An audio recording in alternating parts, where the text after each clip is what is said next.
Hello and welcome to JK Civil Services. This is a current affair series on science and technology in which I will cover all of your important science and technology topics which were in news since from last 1 year. So there will be different topics like that of space, satellites, defense system, diseases, everything will be covered in this lecture series. So let's start with the first question, and the first question is related to Artificial Intelligence Research Supercluster, that's RSC. This Artificial Intelligence Research Supercluster is an artificial intelligence supercomputer and is being developed by which tech giant?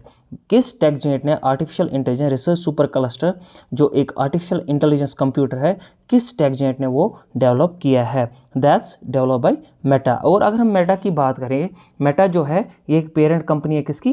Facebook, Instagram और WhatsApp की parent company कौन सी है? Meta है। और इसका CEO कौन है? That's mark Zuckerberg. ठीक है, mark Zuckerberg is the CEO of Meta. ठीक है, अगर हम सुपर कंप्यूटर्स की बात करेंगे, जो ये AI research super cluster ARC है जो कि आर्टिफिशियल सुपर कंप्यूटर है, this Meta is trying to build super computer using artificial intelligence and they consider to be the super fastest computer of the world. They are trying to build this super computer using the artificial intelligence. कौन? Meta. अगर हम बात करेंगे दुनिया का सबसे fastest super computer कौन है, तो वो कौन सा है? फ्रंटियर। जो ये फ्रंटियर है ये कहाँ का है? That's from USA. और ये जो फ्रंटियर है ये दुनिया का सबसे सुपर फास्टेस्ट कंप्यूटर है। और अगर हम फ्रंटियर से पहले की बात करेंगे, फ्रंटियर से पहले जो फास्टेस्ट सुपर कंप्यूटर था वो कौन सा था? फुगाकू। और ये जो फुगाकू है ये कहाँ का है? जापान का। So Fugaku is right now the second fastest super computer the world and the first fastest super computer of the world is the Frontier, that's from the USA. अगर हम इंडिया की बात करेंगे, which is the fastest super computer of India? That is Param Siddhi. परम सिद्धि artificial intelligence. This Param Siddhi AI is the fastest supercomputer of India. और अगर हम बात करेंगे इंडिया का first super fastest super computer कौन सा था? दैट वाज परम 8000। और अगर हम परम 8000 की बात करेंगे, परम 8000 जो है ये इंडिया का पहला फास्टेस्ट सुपर कंप्यूटर था। और जो अभी इंडिया का सबसे फास्टेस्ट सुपर कंप्यूटर कौन सा है? दैट्स परम सिद्धि आर्टिफिशियल इंटेलिजेंस। और वर्ल्ड का कौन सा है? That is frontier, that's from USA. And the second fastest supercomputer of the world is that's Fugaku, that's from Japan. और AI research super cluster ARC and AI supercomputer is being developed by but that's developed by Meta. So this is the first question.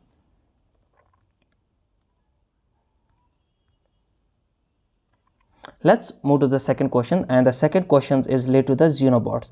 Xenobots क्या होता है? ये जो xenobots है ये self replicating robots है। कौन? xenobots. What are xenobots? These xenobots are self replicating robots and they are capable of reproduction. Capable of reproduction. कौन? xenobots.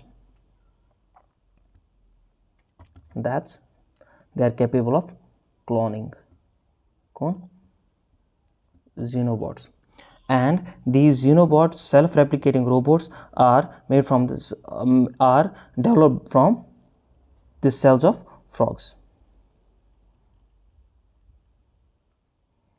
फ्रॉग्स की सेल्स से जो ये xenobots है ये डेवलप किए गए थे and these xenobots are self-replicating robots and they are capable of reproduction or of cloning. So this question can be asked in your examination कि xenobots क्या होते हैं? और जो xenobots है these xenobots are self replicating robots. ठीक है, let's move to the next topic. So the next topic is related to the soft robotics. Consider the following statements about the soft robotics. It's a question type topic.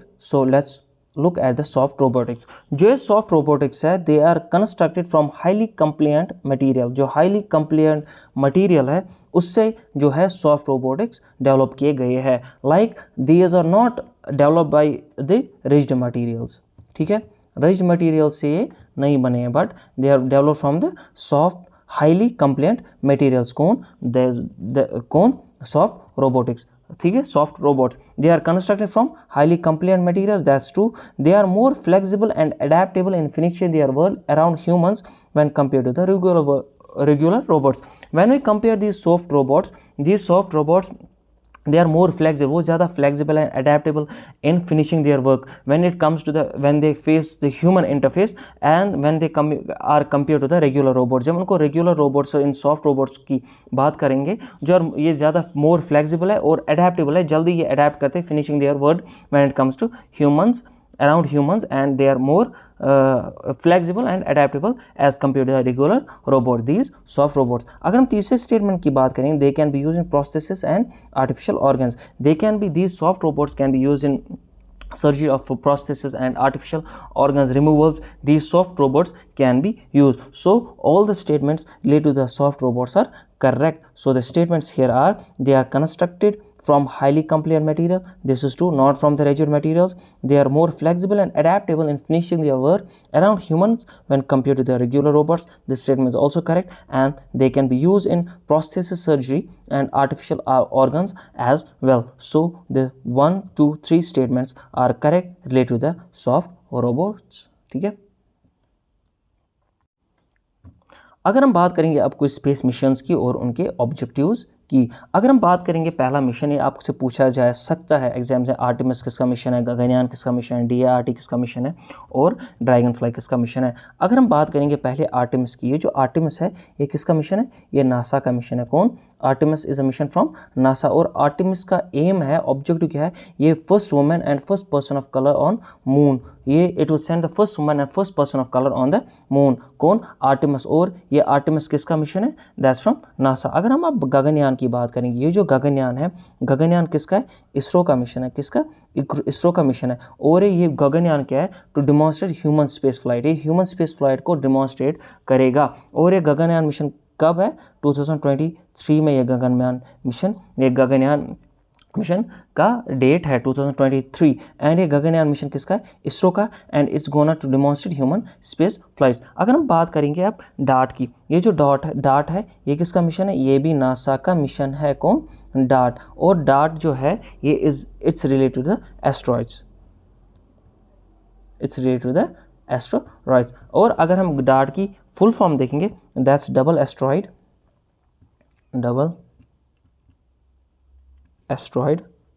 रिडायरेक्शनल test. ठीक है, double asteroid redirectional test. और ये dot किसका mission है, it's from NASA. और ये dot है related to the asteroids. और जो डॉट की एम या ऑब्जेक्टिव है, it has to take care of those asteroids which become harmful for earth. वो सब एस्ट्रॉइड्स जो हार्मफुल अर्थ के लिए बनेंगे, उनको टेक केयर करना है through dot mission. That's double asteroid redirection test. It's not about to change the position of the International Space Station, this is wrong. But DART mission का objective क्या है, to take care of those asteroids which become harmful for Earth. So the first statement is right, second statement is right, third statement is wrong. It's not to change the position of International Space Station, but to take care of those asteroids which became harmful for Earth. Artemis is from NASA, Gaganyaan is from ISRO, DART is from NASA. और एक जो है that's dragon fly. और dragon fly भी किसका है, dragon fly भी किसका है, नासा का मिशन है।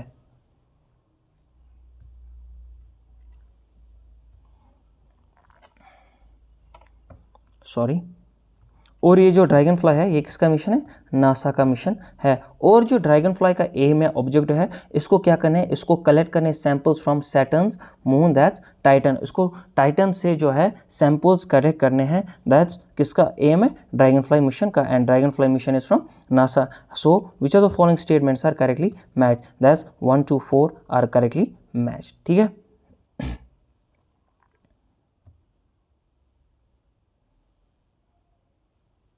Let's move to the next topic, that's China Chang'e 5 probe. ये जो चाइना चेंज 5 प्रोब है, इट्स रिलेटेड टू मून। किसके रिलेटेड है, मून के रिलेटेड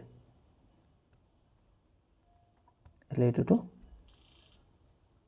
मून। कौन? China Chang'e 5 probe. It's related to the moon. So it was a Mars exploration program. This is wrong. It's not a Mars exploration program, but China change 5 probe is related to the moon. ठीक है. China has become the second country after the USA to bring samples from the mission. This statement is wrong because China से पहले भी किसने किया था? Russia ने किया था. सैम्पल्स लाए थे कहाँ से? मून से. So before China USA and Russia has also brought samples from the moon. ठीक है. China has become the second country after the USA to bring samples from the mission. That's wrong because China से पहले किसने किया था? Russia और USA ने भी किया था. So the first statement is wrong, second statement is wrong. The third statement is that the mission was named after China's ancient moon goddess. This statement is true. The China Change 5 probe lit to the moon was named after the China's ancient moon goddess. This statement is true. और ये जो China Chang'e 5 probe है ये किस rocket से launch किया गया था? That's launch through long March 5 rocket. This China's Change 5 probe was launched through the Long March 5 rocket. और जो ये है this China's Change 5 probe is related to the moon, not to the Mars. ठीक है. So the correct statement are 3 and 4. The answer here is 3 and 4 are the correct statements. ठीक है. अगर हम बात करेंगे अब चाइना के Canadian hydrogen intensity mapping experiment that chyme telescope के हम बारे में हम बात करते हैं. और ये जो चाइम टेलीस्कोप है ये एक रेडियो टेलीस्कोप है. कहाँ पे? कनाडा में. It's a radio telescope in Canada. और अगर हम बात करेंगे जो ये चाइम है ये क्या करता है? It's use to map the intensity of the hydrogen. इसको इंटेंसिटी ऑफ द हाइड्रोजन का ये ऑब्जर्व करता है. It's use to map the intensity of the hydrogen. What? The CHIME telescope. ठीक है. और जो ये चाइम टेलीस्कोप है it's use to observe the burst of the fast radio waves. जो फास्ट रेडियो वेव्स बर्स्ट होते हैं उसको ऑब्जर्व कौन करता है? ये चाइम टेलीस्कोप. अगर हम देखेंगे फास्ट रेडियो वेव्स होती क्या है? दीज फास्ट रेडियो वेव्स है these are observe in the universe and they radiate lot of energy which these fast radio waves. और हम जब फास्ट रेडियो वेव्स की बात करते हैं we don't know the origin of these fast radio waves. So it's very much difficult to just to observe these fast radio waves. And these chime जो telescope है also it's related to the dark energy. ये dark energy को भी observe कर सकता है like that of expansion of the universe.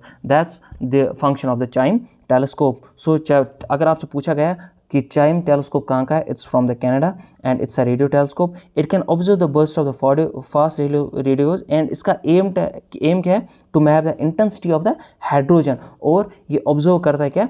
Related to dark energy like that of expansion of the universe. This all about the Canadian hydrogen intensity mapping experiment that's CHIME telescope. ठीक है. अगर हम बात करेंगे अब जेम्स वेब टेलीस्कोप की, इस पे क्वेश्चन पूछा जा सकता है because it was recently in the news. अगर हम बात करेंगे ये जो जेम्स वेब टेलीस्कोप है इसको लॉन्च किया गया था दिसंबर 2021 में इसको लॉन्च किया गया था. एंड ये जो जेम्स वेब टेलीस्कोप है ये it might give us idea about the earlier universe. What? James Webb telescope might give us idea about the earlier universe and it's being viewed as a successor of Hubble space telescope. कौन? James Webb telescope जो है ये view किया जाता है as a successor of Hubble space telescope. अगर हम James Webb telescope की बात करेंगे ये एक जॉइंट कोलैबोरेशन है. किसकी? एक तो नासा की है, एक यूरोपियन स्पेस एजेंसी है और कैनेडियन स्पेस एजेंसी का एक जॉइंट कोलैबोरेशन है. कौन? James Webb telescope. और आपको जेम्स वेब टेलीस्कोप के बारे में पूछा जा सकता है that it's from and it's a joint collaboration of NASA, European space agency and Canadian space agency. और जो ये जेम्स वेब टेलीस्कोप है इसको पुट कहाँ पे किया गया है लैग्रेंजियन पॉइंट 2 ऑर्बिट में. लैग्रेंजियन पॉइंट 2 में इसको जेम्स वेब टेलीस्कोप को पुट किया गया है. ठीक है. देखिए हमारे पास जो स्पेस में है 5 टाइप्स ऑफ लैग्रेंजियन पॉइंट्स होते हैं. 5 टाइप्स ऑफ लैग्रेंजियन पॉइंट्स होते हैं. अगर हम L1 Lagrangian point 1, Lagrangian point 2 और लैग्रेंजियन पॉइंट 3 की बात करेंगे ये तीनों जो है ये अनस्टेबल है. क्या है? अनस्टेबल है. और अगर हम लैग्रेंजियन पॉइंट 4 और लैग्रेंजियन पॉइंट 5 की बात करेंगे ये जो लैग्रेंजियन पॉइंट 4 और 5 है these two Lagrangian points are stable. So हमारे पास कितने लैग्रेंजियन पॉइंट्स है स्पेस में? 5. L1 L2 L3 L4 and L5. L1 L2 L3 क्या है? These are unstable and L4 L5 are stable and this James Webb telescope is put into Lagrangian point 2 orbit. ठीक है. और ये जो Lagrangian point है, ये लैग्रेंजियन पॉइंट हमें देता है stability and unstability of the gravity, हमें ये बोलता है कौन, लैग्रेंजियन पॉइंट। ये वो एरियाज है हमारे areas where gravity from the sun and earth जो बैलेंस करते हैं orbital motion of a satellite को। जो भी ग्रेविटी है from the earth and from the sun, Lagrangian point क्या है वहाँ पे, ये ऑर्बिटल मोशन को सैटेलाइट की है उसको क्या करता है, बैलेंस करता है। इसीलिए जो है लैग्रेंजियन पॉइंट है, it gives us the stability and unstability of the gravity, and these areas where the gravity from the sun and gravity from the earth balance the orbital motion of the satellite, ठीक है। so the James Webb telescope दिसंबर 2021 में launch किया गया था। It's being as the successor of Hubble telescope. It's a joint collaboration from NASA, European space agency and the Canadian space agency, and it will be put into Lagrangian point 2. so this is all about James Webb telescope, ठीक है। अगर हम बात करेंगे आप Parker solar mission की, ये Parker solar mission जो है ये क्या है, ये फर्स्ट ऐसा एवर मिशन है जिसने सन को टच किया है। It is the first ever mission to touch the sun. Which one? That's the Parker solar mission is the first ever mission to touch the sun, and this mission is from NASA. Parker solar mission is from NASA. ये भी आपसे पूछा जा सकता है that Parker solar mission is from NASA और ESA और इसरो और Canadian space agency, but this Parker solar mission is the first mission to touch the sun. And जो पार्कर सोलर मिशन है, this mission is from NASA. और ये mission जो है, ये आपका मिशन एम करता है to detect the flow of energy that heats the corona. Sun से जो भी एनर्जी निकलती है, ये उस एनर्जी को डिटेक्ट करता है, और जो वो एनर्जी है वो हीट किसको करता है, कोरोना को हीट करता है। और अगर जो हम पार्कर सोलर मिशन की बात करेंगे, ये अंडरस्टैंड करता है एटमॉस्फेयर किसके, सन के एटमॉस्फेयर को ये अंडरस्टैंड करता है। कौन? Parker solar mission and the magnetic field of the sun. So the Parker solar mission understands the atmosphere of the sun and the magnetic field of the sun. This is Parker solar mission, and this Parker solar mission is the first ever mission to touch the sun. It's a mission from NASA, and the aim of this mission is to detect the flow of energy that heats the corona. So this is Parker solar mission, ठीक है। अब हम बात करते हैं small satellite launch vehicle की, जिसको हम SSLV भी बोलते हैं, स्मॉल सैटेलाइट लॉन्च व्हीकल। और ये स्मॉल सैटेलाइट लॉन्च व्हीकल जो है, इनका मास जो होता है, इनका मास होता है लेस देन 500 kg। क्या? लेस देन 500 kg किनका मास होता है? स्मॉल सैटेलाइट लॉन्च व्हीकल का। अगर हम बात करेंगे in small satellite launch vehicles की, it can carry satellite weighting up to 500 kg, ठीक है। This can carry satellite weighting up to 500 kg, that's SSLV, small satellite launch vehicle. This statement is true. अगर हम बात करेंगे satellites की, अगर हम बात करेंगे मिनी सैटेलाइट्स की, जब मिनी सैटेलाइट्स की बात करते हैं तो उनका वेट कैरी कहाँ से होता है? 100 to 500 kgs। अगर हम बात करेंगे माइक्रो में कितना होता है? दैट्स 25 to 100 kgs उनका वेट होता है। अगर हम बात करेंगे नैनो सैटेलाइट्स की वेट कितना होना चाहिए? That's 1 to 25 kg। और अगर हम बात करेंगे पिको सैटेलाइट्स उनका वेट कितना होना चाहिए? लेस देन 1 kg, ठीक है। तो जो स्मॉल सैटेलाइट लॉन्च व्हीकल है, उनका सैटेलाइट वेट कितना होता है? Up to 500 kg। जो मिनी सैटेलाइट्स होते हैं 100 to 500 kg, micro satellites 25 to 100 kg, nano satellites 1 to 25 kg, और पिको सैटेलाइट्स को कितना वेट होना चाहिए? That's less than 1 kg। और जो ये स्मॉल सैटेलाइट लॉन्च व्हीकल है, it will launch the satellite into low earth orbit. और एन लो अर्थ ऑर्बिट क्या होता है? ये वो ऑर्बिट होता है जो रिलेटिवली क्लोज होता है किसके? अर्थ सरफेस के, ठीक है। और जो ये स्मॉल सैटेलाइट लॉन्च व्हीकल है, उनको कहाँ पे लॉन्च किया गया? इनटू लो अर्थ ऑर्बिट, और इनका वेट कितना होता है? Up to 500 kg। और जो SSLV है, स्मॉल सैटेलाइट लॉन्च व्हीकल, इसकी जो नोडल एजेंसी है, कौन इसकी नोडल एजेंसी है? The nodal agency of the small satellite launch vehicle is NSIL, that's new space India limited. NSIL is new space India Limited is the nodal agency of small satellite launch vehicle. So 1 and 2 both are correct. 1 and 2 both are correct, ठीक है। अब हम बात करते हैं किसकी? गगनयान की। Gaganyaan, with respect to Gaganyaan consider the following statements, ठीक है। गगनयान के बारे में कुछ बात करते हैं। ये जो गगनयान मिशन है, ये किसका मिशन है? This mission is from ISRO. किसका है मिशन है Gaganyaan? It can be asked in the examination that the Gaganyaan mission is from ISRO and it's supposed to be launched in 2023 में इसका time period launch in the first quarter, almost Q1 में इसको launch किया जाएगा। और इस Gaganyaan mission में आपके तीन जो है तीन सैटेलाइट्स, तीन रॉकेट्स भेजे जाएंगे, और उसमें जो पहले दो है वो क्या होंगे, दैट्स अनमैन्ड मिशन, और तीसरा जो होगा मैन मिशन। और जो ये गगनयान है ये इंडिया का फर्स्ट ऐसा इंडिजिनस मिशन है that will send Indian astronauts to the space. और इसका क्या है, it's a human space flight to low orbit mission. कौन, गगनयान। और इसका जो रॉकेट होगा वो कौन सा होगा, GSLV Mark 3 जो है, GSLV Mark 3 इसका रॉकेट होगा। So the Gaganyaan mission is from the ISRO, it will launch in 2023 and it will demonstrate human space flight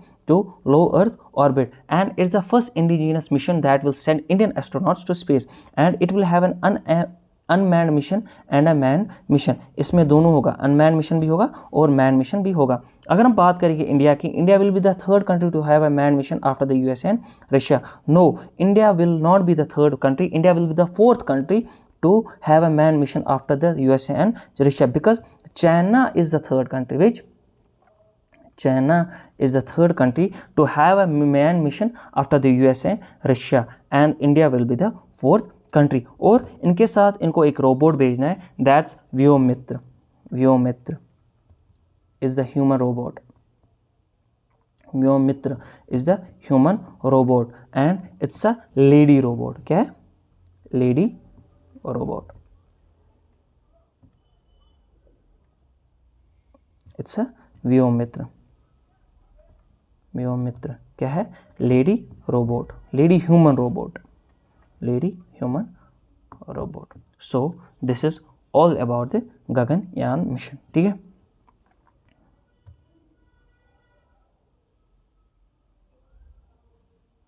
so this will be the last question of the first lecture related to the space technology। ठीक है, consider the following statements with reference to the space debris। हम करेंगे अब space debris की बात करेंगे। ठीक है, तो स्पेस डिब्रिस की बात करेंगे।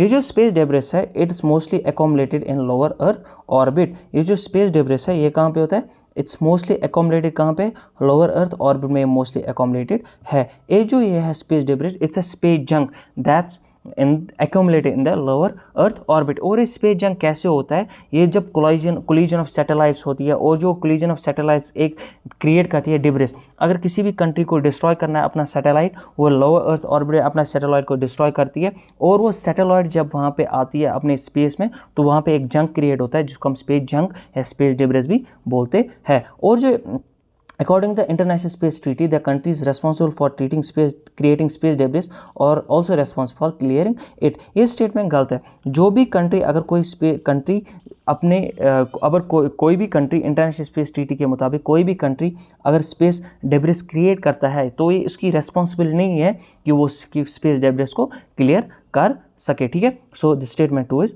करेक्ट। जो इंडिया है, इंडिया ने रिसेंटली डिस्ट्रॉय किया था अपना एक सैटेलाइट, उसने भी स्पेस डेब्रिस या स्पेस जंक क्रिएट लो अर्थ ऑर्बिट में किया था। यहाँ पे एक चीज़ है जिसको हम कैस्लर्स सिंड्रोम बोलते हैं,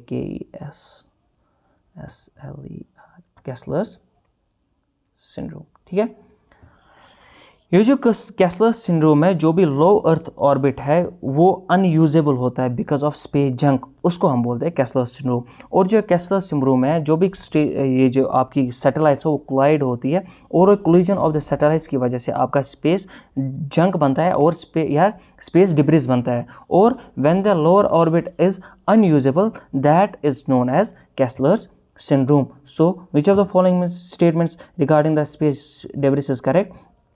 First one, space debris is mostly accommodated low earth orbit, this statement is correct। India ने recently destroy किया था अपना own satellite which created space debris, this statement is also correct। और according to International Space Treaty, the country is responsible for creating space debris or also responsible for clearing it, this statement is wrong। So the following statements are correct, that's 1 and 3 statements are correct। So this was the first lecture related to the space technology, and इसके बाद हम आपके लिए दूसरा lecture भी लाएंगे space technology के बारे में, so that we will cover up the important science and technology news that was in science and technology current affairs that was in news since from last 1 year। Thank you। Assalamu alaikum।